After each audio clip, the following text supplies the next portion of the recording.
Hello everyone, welcome back to let's learn everyone. आज आपके साथ शेयर करने वाली हूँ कुछ इंग्लिश वोकेबलरी जो हमारी डेली कॉन्वर्सेशन के लिए बहुत ही यूज़फुल है। तो वीडियो को प्लीज़ एंड तक देखें और चैनल को सब्सक्राइब कर लें, वीडियो को लाइक कर दें और शेयर करें। फर्स्ट वर्ड है मूच अराउंड। मूच अराउंड एक वर्ब है जिसका मतलब होता है फालतू इधर उधर घूमना या मटर गश्ती करना। मतलब बिना किसी पर्पज़ के सिर्फ टाइम पास करने के लिए इधर उधर घूमना। Its English meaning is to walk around with no particular purpose.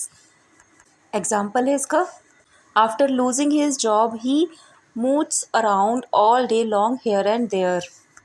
नौकरी छूटने के बाद वह दिन भर इधर उधर भटकता रहता है, मतलब बिना किसी पर्पज़ के इधर उधर भटकता रहता है या मटर गश्ती करता रहता है। नेक्स्ट है rack one's brain. Rack one's brain भी एक वर्ब है। एक्चुअली ये एक फ्रेज़ है जिसको हम एज अ वर्ब यूज़ करते हैं और इसका मतलब होता है कुछ याद करने की भरकस कोशिश करना या दिमाग पर जोर देना। मतलब कुछ याद करने की पूरी कोशिश करना। Means make a great effort to think of or remember something. मतलब किसी चीज़ को याद करने का बहुत ज़्यादा एफर्ट लगाना। एग्जाम्पल है, I have been racking my brains all day but I can't remember her name. मैं सारा दिन अपने दिमाग पर ज़ोर देती रही या भरकस कोशिश करती रही याद करने की, लेकिन मुझे उसका नाम याद नहीं आ पाया। Next is exotic. एग्जॉटिक एक एडजेक्टिव है और इसका मतलब होता है असामान्य, आकर्षक या विदेशज। मतलब किसी फॉरेन कंट्री का या बाहर का होने की वजह से असामान्य लेकिन आकर्षक। मीन्स अनयूजुअल और interesting because it comes from a different country और कल्चर। मतलब दूसरी कंट्री से आने की वजह से अनयूजुअल और इंटरेस्टिंग। एग्जाम्पल है, she wants to travel all kinds of exotic locations all over the world. मतलब वह पूरी दुनिया में सभी प्रकार के विदेशी यानी कि सामान्य और आकर्षक विदेशी स्थानों की यात्रा करना चाहती है। नेक्स्ट है टर्न टेल। ये एक फ्रेज़ है और इसका मतलब होता है दुम दबाकर भाग जाना या घबरा कर भाग जाना। मतलब जब मुसीबतें या परेशानियां प्रॉब्लम्स आएँ तो घबराकर उन प्रॉब्लम्स से भाग जाना। Means to run after from a dangerous situation. मतलब कठिन परिस्थिति या कोई डेंजरस सिचुएशन से भाग जाना घबराकर। एग्जाम्पल है, as soon as the thieves saw the police coming they turned tail and ran away. जैसे ही चोरों ने पुलिस को आते देखा वे दुम दबाकर भाग गए या घबराकर भाग गए।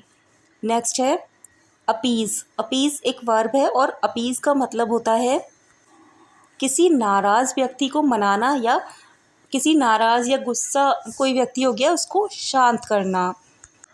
इंग्लिश मीनिंग है इसका, to stop someone from being angry by giving him what he wants. मतलब किसी नाराज़ व्यक्ति को जो वो चाहता है वो देकर उसको शांत करना। एग्जाम्पल है, the mother tried to appease the crying child by giving him candy. माँ ने रोते हुए बच्चे को कैंडी देकर खुश करने की कोशिश की। खुश करने की यानी कि उसको मनाने की या बच्चे को शांत करने की कोशिश की। नेक्स्ट है हश अप। हश अप एक फ्रेजल वर्ब है और हश अप का मतलब होता है मामले को रफ़ा दफ़ा करना या छिपाना मामले को। इसका एक और मीनिंग होता है, वो होता है शांत रहना। इंग्लिश मीनिंग है try to prevent people knowing about the matter. मतलब किसी मामले को लोगों को जानने से रोक देना। और सेकंड मीनिंग है टू बी क्वाइट, मतलब शांत रहना। एग्जाम्पल्स हैं इसके, he tried to hush up his mistakes. He tried to hush up his mistakes. उसने अपनी गलतियों को छिपाने की कोशिश की। सेकंड एग्जाम्पल है, teacher told all the students to hush up. Teacher ने सभी छात्रों को चुप रहने के लिए कहा।